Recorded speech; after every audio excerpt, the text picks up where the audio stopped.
రేపటి తెలంగాణ నాయకుడు రాజకీయాల్లో ఎలా ఉండాలో అలా ఆయన ఉండరు. రాజకీయ నాయకులు ఎలా ఉండాలో అలా కూడా ఆయన ఉండరు. తెల్ల షర్టు, తెల్ల ప్యాంటు లేదా ఖద్దర్ దుస్తులతో షో చెయ్యరు. నీట్ గా ప్లెయిన్ కలర్ షర్ట్స్ వేసుకుంటూ సింపుల్ గా కార్యక్రమాలకు హాజరవుతూ ఉంటారు.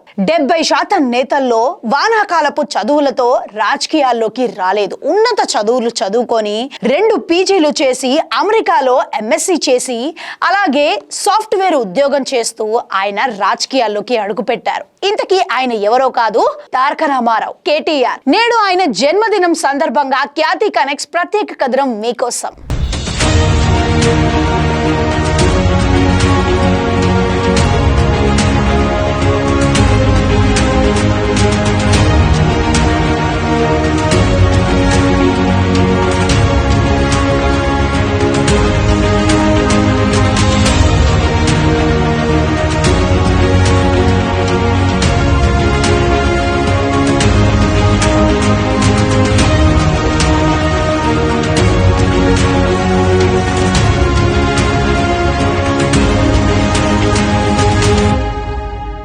కేటీఆర్ 1976వ సంవత్సరం జూలై 24వ తేదీన తెలంగాణలోని సిద్దిపేటలో జన్మించారు. 2 ఏళ్ల పాటు కరీంనగర్లో చదువుకున్నారు.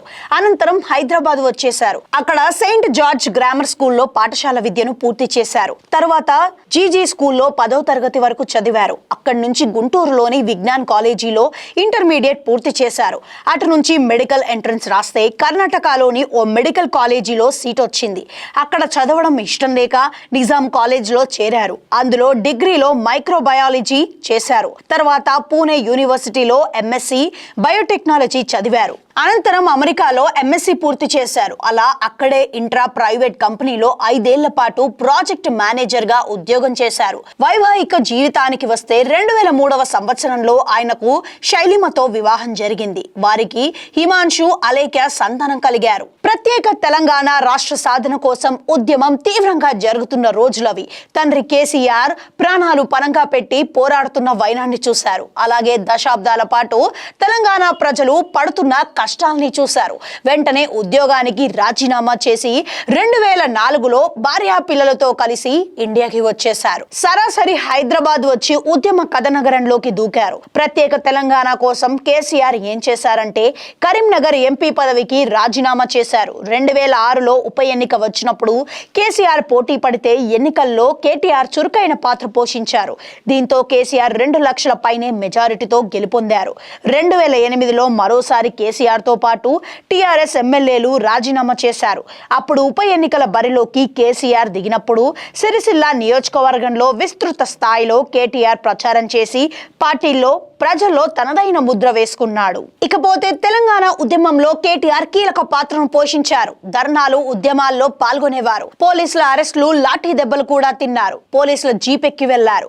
పోలీస్ స్టేషన్ లో గంటలు, రోజుల తరబడి గడిపారు. ఎండనక వాననక తిండి తిప్పలు లేకుండా రోడ్లపై ప్రజలతో కలిసి తిరిగారు. అలా యువతతో ఉద్యమ స్ఫూర్తిని నింపారు. అలా 2009లో జరిగిన అసెంబ్లీ ఎన్నికల్లో సిరిసిల్ల నియోజకవర్గం నుంచి తొలిసారి కేటీఆర్ పోటీ చేశారు. అయితే తన సమీప ప్రత్యర్థి స్వతంత్ర అభ్యర్థి కేకే మహేందర్ రెడ్డిపై 171 ఓట్ల స్వల్ప మెజారిటీతో గెలుపొందారు. అలా తొలిసారి అసెంబ్లీలో అడుగుపెట్టారు. అప్పటి నుంచి మళ్లీ వెనక్కి తిరిగి చూసుకోలేదు. తర్వాత తండ్రి కేసీఆర్ బాటలోనే తను నడిచారు. తెలంగాణ కోసం ఎమ్మెల్యే పదవికి రాజీనామా చేశారు. తిరిగి 2010లో జరిగిన ఉప ఎన్నికల్లో కాంగ్రెస్ అభ్యర్థి కేకే మహేందర్ రెడ్డిపై 68,219 ఓట్ల భారీ మెజారిటీతో రెండోసారి గెలుపొందారు. 2014లో ప్రత్యేక రాష్ట్రం ఏర్పడింది. ముచ్చటగా మూడోసారి గెలుపొందింది. ఐటీ, మున్సిపల్, పరిశ్రమల శాఖ మంత్రిగా ప్రమాణ స్వీకారం చేశారు. తర్వాత 2018లో జరిగిన ముందస్తు ఎన్నికల్లో బీఆర్ఎస్ పార్టీ రెండోసారి ఘన విజయం సాధించింది.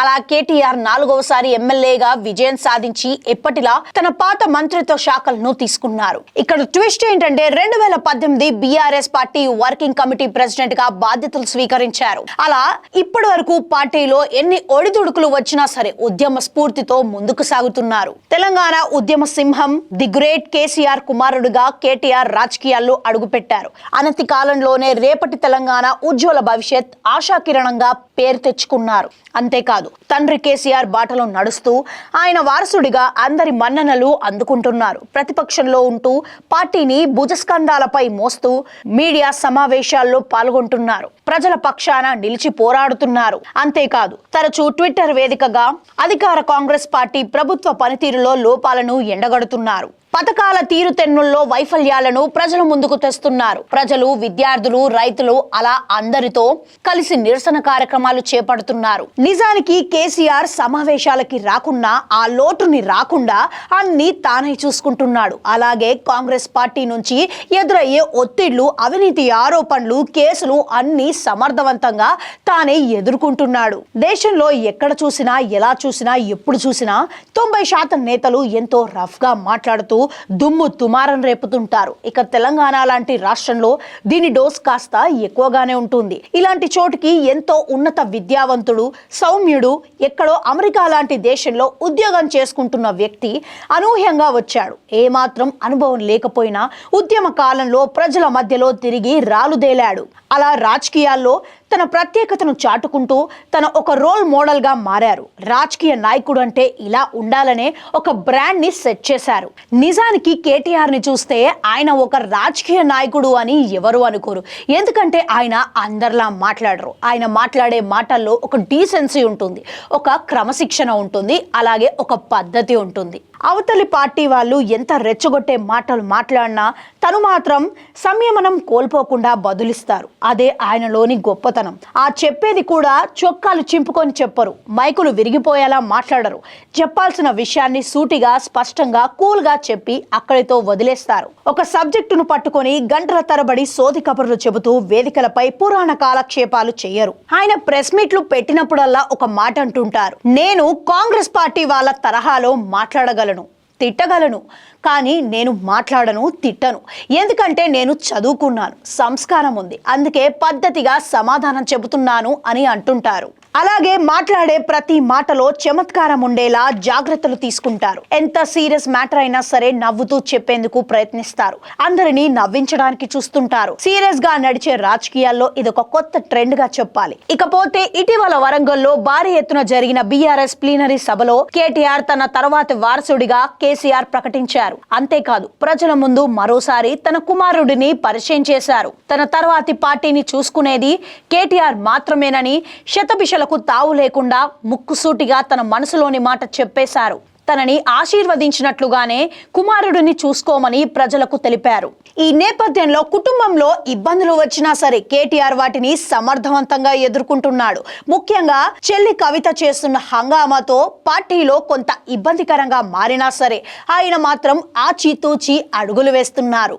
ఎంతవరకు చెప్పాలో అంతవరకు చెప్పి నాయకుడిగా తన పరిణితిని చాటుకుంటున్నారు. మొత్తానికి తెలంగాణ రాజకీయాల్లో సరికొత్త ఆశాకిరణంగా కేటీఆర్ నిలుస్తారని అందరూ భావిస్తున్నారు. ఒకసారి కేటీఆర్ కూడా ముఖ్యమంత్రిగా చేసేస్తే ఆ ముచ్చట కూడా తీరుతుందని ప్రజలు భావిస్తున్నారు. కేటీఆర్ జన్మదినం సందర్భంగా ఆ కోరిక తీరాలని మనం కూడా ఆశిద్దాం. ఆల్ ది బెస్ట్ చెప్దాం.